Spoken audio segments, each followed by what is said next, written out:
بسم اللہ الرحمن الرحیم۔ آج کے مطلب صبح کے واسطے افطار کے موقع کی دعا اللہ تعالیٰ سے، اے اللہ میری آمدنی میں اضافہ فرما اللہ۔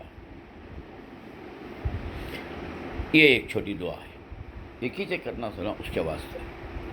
تو اب آمدنی میں اضافہ فرما کر کو بولے تو یہ اس لیے ہے کہ کمائی الگ چیز ہے، تو اس میں محنت کر کے جو کماتی وہ، یا کیسے بھی ہیں جو نہیں کما سکتے تو ان کو اللہ غیب سے بھی روزی کے انتظام فرماتے ہیں، اور دوسرے راستے بھی اللہ تعالیٰ آپ کو پیدا فرماتے ہیں۔ چنانچہ اللہ تعالیٰ قرآن پاک میں فرماتے ہیں وَمَن يَتَّقِ اللَّهَ يَجْعَل لَّهُ مَخْرَجًا وَيَرْزُقْهُ مِنْ حَيْثُ لَا يَحْتَسِبُ وَمَن يَتَوَكَّلْ عَلَى اللَّهِ فَهُوَ حَسْبُهُ۔ جو آدمی اللہ سے ڈرتا ہے، خدا بولے سا چلتا ہے، حلال کماتا ہے، اور اپنے حقوق برابر ادا کرتا ہے، کسے دینا کسے نہیں دینا، صدقہ زکوٰۃ خیرات، اس میں کنجوسی نہیں کرتا، تو اسے بھوک مری فقر و فاقے کی گھبرانے کی کوئی ضرورت نہیں۔ اللہ تعالیٰ جب اس کی ضرورتیں آئیں گی ایسی جگہ سے اس کی ضرورت پوری کرے گا جہاں سے ملنے کا اس کو وہم و گمان بھی نہیں تھا، ایسی جگہ سے اللہ دیتے ہیں۔ اور فرماتے ہیں جو اللہ پر بھروسہ کرتا ہے اللہ اس کے لیے کافی ہے۔ دوسری جگہ فرماتے ہیں الیس اللہ بکاف عبدہ، کیا اللہ تعالیٰ اپنے بندے کے لیے کافی نہیں ہے؟ خدا کے پاس کیا نہیں ہے؟ اسی واسطے کہا جاتا ہے سورہ فاتحہ میں جب آپ پڑھتے رہتے ہیں ایاک نعبد و ایاک نستعین، تو نستعین کے پر جب پہنچتے ہیں خالی امیجنیشن کر لینا، منہ سے نہیں بولنا۔ نماز میں بھی نستعین، میں مدد مانگتا ہوں، تیری عبادت کرتا ہوں، تجھی سے مدد مانگتا ہوں۔ مدد کرتا ہر چیز میں، مال میں بھی، جی صحت میں بھی، یا کسی اور چیز میں، جو اپنی پرابلم ہے سب میں اس کا خالی استحضار ذہن میں۔ تو آپ یا نہیں تو نماز کے بعد بھی جب اکیلے میں بیٹھ کر پڑھتے ہیں تو بھی ایسا پڑھ سکتے ہیں آپ۔ تو بہرحال یہ ایک بہت بڑی دعا ہے اللہ تعالیٰ، کیونکہ جہاں وجہ رزق، ہمیں آمدنی کو تو رزق بولتے ہیں، تو کمائی میں بولنے کا نہیں ہوتا، کیونکہ تو کمائی حلال بھی رہ سکتی ہے، حرام بھی ہو سکتی ہے، پھر جہاں سے لے رہی وہ غلط جگہ بھی ہو سکتی ہے، اس لیے آمدنی کو تو جو بھی اللہ دیتا ہے وہ اللہ تبارک و تعالیٰ اللہ کی آمدنی میں اس واسطے اس میں برکت ہوا کرتی ہے۔ الغرض چلیے آگے چلتے ہیں۔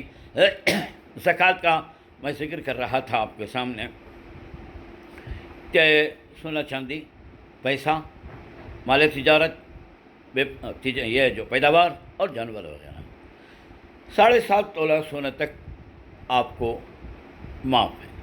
7.5 تولے سے 1 گرام، 1 ماشا بھی اگر بڑھتا ہے تو زکوٰۃ پورے 7.5 تولے کی دینا۔ ایسے 52 تولے، 52 کا تو معلوم 50/2، جی اینڈ ہاف، اس اتنا رہا تو چاندی دینا، اس تک معاف اتنا ہوگا تو پورے 52.5 تولے کی دینا۔ اب کیش بھی وتا ہے 52.5 تولے چاندی کے وتی کی قیمت، وہ آپ معلوم کر لیں 30-40 ہزار روپے ہوتی ہے وتا، اچھے وتے پیسے رہے تو اس پر بھی زکوٰۃ۔ کمانا ضروری نہیں ہے، آپ کے پاس کہاں تو بھی آ گئے، تمہاری امی دیے، تمہارے بابا دیے، تمہارے بھائی دیے، تمہارے شوہر دیے، کہاں سے گی آ رہا پیسہ، اب کما رہی نہیں ضرورت، تو اسے آپ کے پاس آ گیا تو اسے بھی دینا کیش۔ اچھا اب ایک آدمی کے پاس 7.5 تولے سونا بھی نہیں ہے، 2 تولے کی 1 تولہ کے ہیں، چاندی بھی 50/2 تولے نہیں ہے، ذریعے کا یہ ہے ایک پاؤں کی پٹی یا ہکوڑا وغیرہ۔ ایسا کسی آدمی کے پاس ذرے پیسے ہیں کیا کہ 5-10 ہزار جمع کر کے رکھے، ایسا ذرے رہتی کوسے بھی نہیں ہوتا، اس کا نام ہے مکس نصاب۔ تو اب کیا کرتی ہوں، اسے 2 بھی ملا کے دیکھتے ہیں۔ مثال کے طور پر آپ کے پاس 4 تولہ سونا اور 10 تولے 5 تولے کہتے کی چاندی ہے، لیکن ان کے ملائے تو اب دیکھو، اب باقی کے 10 تولے چاندی میں ابھی 3.5 تولے سونا آ جاتا ہے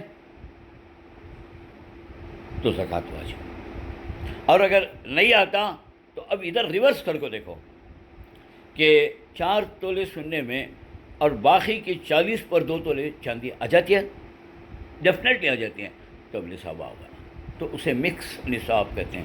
تو اب یہ دینا ایو میرے پاس وہ بھی برابر نہیں، یہ بھی نہیں ہے، یہ بھی نہیں ہے، ایسا نہیں دے سکتے۔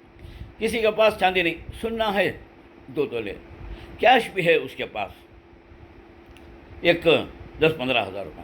اب دیکھو 10-15 ہزار میں اب بھی اس کے پاس 4.5 تولے سننا آتا ہے، اور کہاں سے آتا ہے؟ نہیں ریورس کر کے دیکھو کہ اب اس کے پاس جو سننا ہے 2 تولے، اس میں 2 تولے، یہ 2 تولے تو پہلے سے 6 نا، 50 تولے آتے کہ چاندی ڈیفینیٹ آتے ہیں، کیا کرو سننے کی قیمت 60-65 ہزار روپے ہے آ جاتی ہیں، تو اب زکوٰۃ واجب، یاد رکھ لو۔ ہاں، چرانے کی کوئی بچنے کی کوشش نہ کرو، یاد رکھو جو آدمی زکوٰۃ سے بچتا ہے اللہ تبارک تعالیٰ فرماتے ہیں اسے یوم یحمى علیہا فی نار جہنم، اسے آگ میں پکا کو تاپ تینگتے وہ، پیسے رکھو جیب میں اسے رکھتا ہوتی، لے بیٹا رکھ، اور اگر زیور ہے تو زیور بنا کو کہاں پہنتے تو یہاں مانگتے لگا، یہاں انگار کا بنگڑا تھے، انگار کے بنگڑا جی، اور یہ گل تھی یا ہار تھا انگار کے، تو لہٰذا فتوا بہا جہوا ہوں، اور بلایا فسوقو ما کنتم تکنزون، چکو مزہ وہ جس کو تم جمع کر کے رکھے تھے جی، تو اس واسطے اسے نہیں بولنا، خاص کر بھائی کہاں بولتے ہیں بھائی ہمیں کہاں سے کما سکتے ہیں، why should a bother about it, Bharat والے کماتے ہیں انہوں دے لینا، نہیں اب دینا، تو یہ کل اس کی تفصیل میں پھر صبح سناتا ہوں۔